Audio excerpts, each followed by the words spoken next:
तेनालीराम की कहानी। रिश्वत का खेल। विजयनगर के राजा कृष्णदेव राय के दरबार में कलाकारों का बड़ा सम्मान था। उनके दरबार में संगीतकारों, गीतकारों, कवियों और नृतकों का तांता लगा रहता था।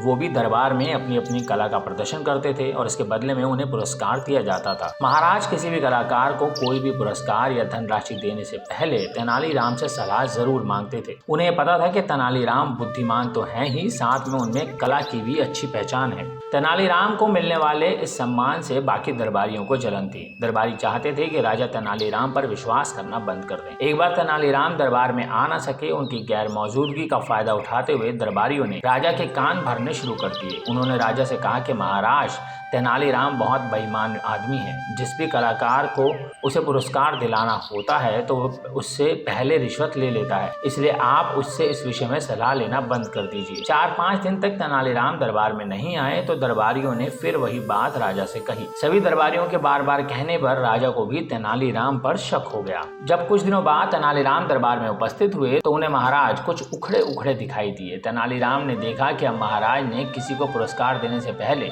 उनसे सलाह लेना बंद कर दिया है। ये देखकर तेनालीराम बहुत उदास हो गए। फिर एक दिन राजा के दरबार में गायन प्रतियोगिता का आयोजन किया गया। प्रतियोगिता खत्म होते ही तेनालीराम बोले, एक गायक के अलावा सबको इनाम मिलना चाहिए। लेकिन राजा ने तेनालीराम की बात टाल दी और बिल्कुल उल्टा व्यवहार किया। उन्होंने उस एक गायक को इनाम देकर बाकी सबको खाली हाथ लौटा दिया। तेनालीराम के लिए बहुत ही अपमानजनक बात थी।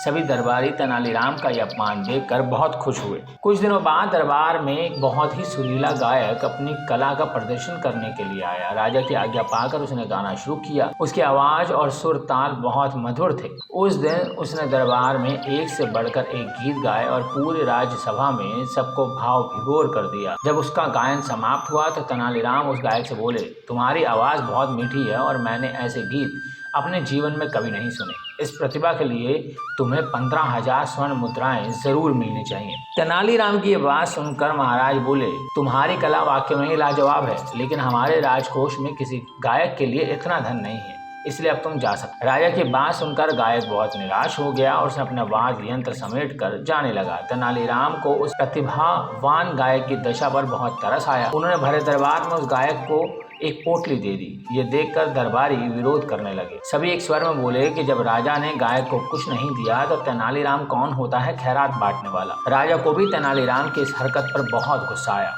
उन्होंने सेवकों को आदेश दिया कि गायक से वो पोटली छीनकर मेरे पास लाओ। सेवक पोटली लेकर राजा के पास आए। राजा ने उस पोटली को खोला तो उसमें मिट्टी का एक बर्तन था। मिट्टी का बर्तन देखकर राजा ने तेनालीराम से सवाल किया कि ये बर्तन तुम गायक को क्यों देना चाहते हो। तेनालीराम बोले, महाराज, बेचारा एक गायक इनाम तो हासिल नहीं करवाया, लेकिन कम से कम इस दरबार से खाली हाथ तो नहीं जाएगा। इस मिट्टी के बर्तन में वो तारीफ और वाहवाही भर कर ले जाएगा। तेनालीराम के मुंह से जवाब सुनकर राजा को उसकी दरियादिली और सच्चाई का ज्ञान हुआ। उनका गुस्सा गायब हो गया और राजा ने गायक को 15,000 स्वर्ण मुद्राएं इनाम में दे दी। इस तरह तेनालीराम ने अपनी सूझबूझ और ईमानदारी के बल पर राजा का विश्वास दोबारा हासिल कर लिया। वहीं तेनालीराम के विरोधी छोटा सा मुंह लेकर खड़े देखते रह गए। तो दोस्तों, कैसी लगी ये कहानी और ये कहानी हमें क्या सिखाती है? इस कहानी से हमें ये शिक्षा मिलती है कि सच की हमेशा जीत होती है, पर अंत में सम्मान भी मिलता है।